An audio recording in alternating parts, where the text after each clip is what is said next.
saya, yaitu Hai sahabat edukasi, perkenalkan nama saya Nurul Alia Oktavia, partner dari Kak Nika Sulistiawati. Nah, kali ini kita akan membahas topik yang seru sekali, tapi sering luput dari perhatian kita, yaitu menganalisis sekat komunikasi di sekolah dasar. Kebetulan kemarin kita sudah melaksanakan observasi sekolah dasar loh. Nah, di sana itu sangat kondusif pembelajarannya, tetapi ada hal-hal yang menjadi ganjalan kita nih.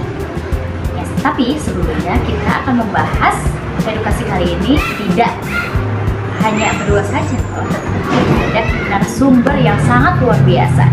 Perkenalkan teman kita, yaitu ada Putri Pratiwi, ada Putri Aulia, dan ada Dede Aisyah. Nah, Hai juga Kak Nika, Kak Alia, dan sobat edukasi semuanya. Hai juga Kak Nika dan Kak Alia, juga sobat edukasi semuanya. Halo Kak Alia, Kak Nika, dan sobat edukasi. Nah, jadi gini Kak, setelah kami melakukan observasi ke sekolah tersebut, di sana gurunya sangat komunikatif, kalau ngejelasin juga sangat jelas. Pas masuk sesi tanya jawab atau diskusi, muridnya itu langsung senyap. Mereka merasa tidak percaya diri untuk sekedar bertanya atau sekedar mengungkapkan perasaan mereka saja, dia tidak bisa mengungkapkannya. Jadi yang aktif itu hanya anak itu saja, seperti itu. Bagaimana sih solusinya dan kenapa penyebabnya itu bisa seperti itu, Kak?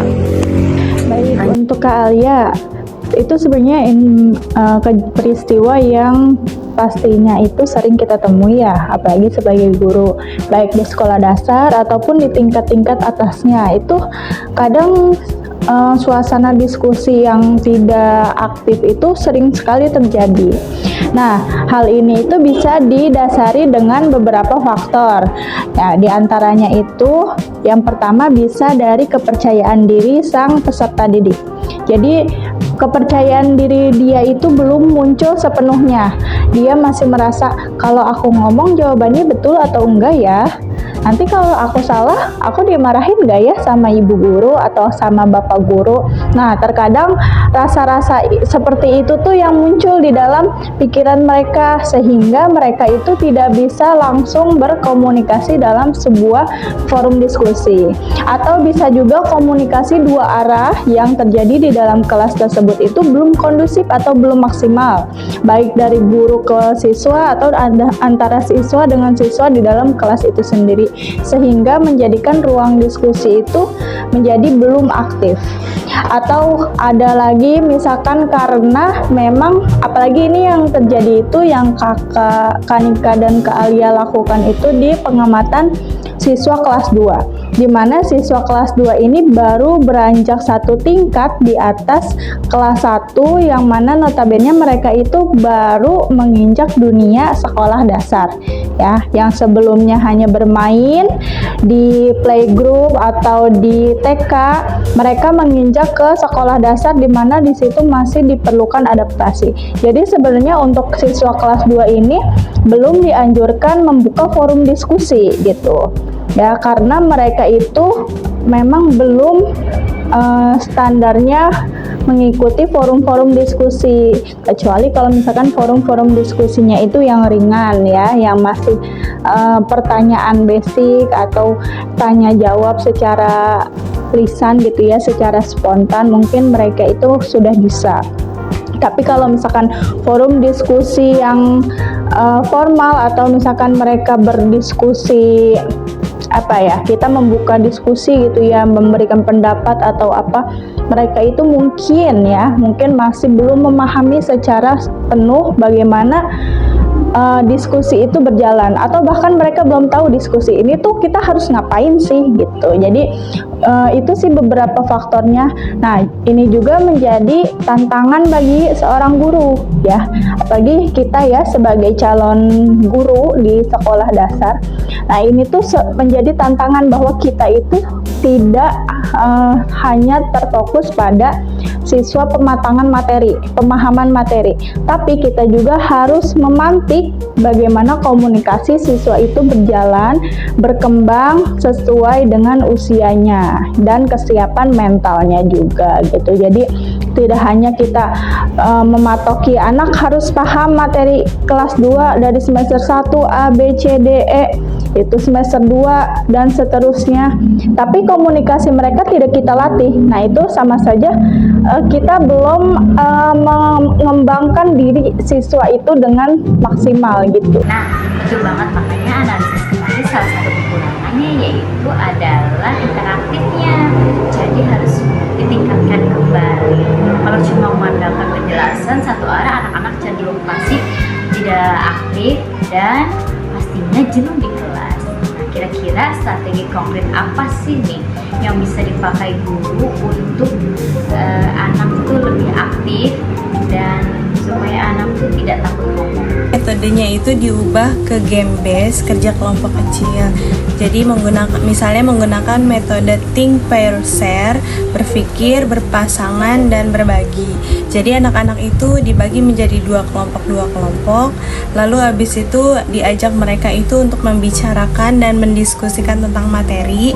Nah, baru mereka itu berani berbicara di depan. Nah, materinya juga harus bervariasi supaya mereka itu ingin berkomentar dan ingin memegang medianya. Gurunya juga tidak hanya menunjukkan medianya di depan, tetapi gurunya juga harus memberikan perhatian khusus kepada anak-anak yang pemalu itu, tetapi secara personal, supaya anak-anak yang pemalu itu terbentuk rasa kepercayaan diri. Nah, betul banget ya Kak, jadi medianya itu harus melibatkan anak secara langsung dan ikut bergerak. Selain di dalam kelas atau di ruang kelas, ada kekurangan tipis lainnya yaitu tentang konsistensi komunikasi keluar. Di sekolah tersebut sudah menggunakan WhatsApp dan buku penghubung, tetapi jika intensitas dan kualitasnya tidak dijaga, maka nanti pemantauan karakter anak di rumah bisa terputus begitu saja atau terputus di tengah jalan. Nah, bagaimana sih pendapat menurut Kak Dede Aisyah? Setuju, pendidikan itu segitiga emas di mana guru, siswa, dan orang tua harus memiliki komunikasi yang baik. Komunikasi ini gak boleh cuma searah ngasih tahu, tetapi harus adanya ruang diskusi dua arah secara berkala, termasuk guru sesama guru di sekolah, berbagi pengalaman dalam menghadapi masalah-masalah yang ada di sekolah, seperti menghadapi anak pemalu tadi. Mantap banget insight-nya hari ini.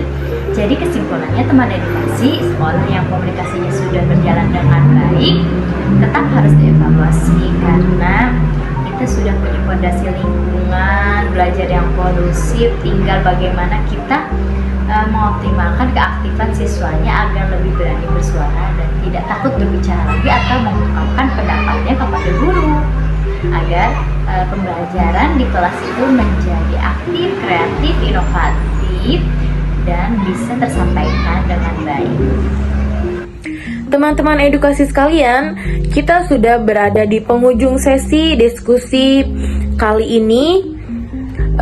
Sebelumnya terima kasih kepada Kak Dede Aisyah, Kak Putri Aulia, dan Kak Putri Pratiwi sudah meluangkan waktunya dan sudah mau berbagi ilmu di podcast kami kali ini. Sobat edukasi, jangan takut berbicara karena suaramu adalah awal untuk kamu belajar. Terima kasih, saya Nur Ali Oktapia dan partner saya pamit undur diri. Assalamualaikum warahmatullahi wabarakatuh. Sampai jumpa di podcast edukasi selanjutnya.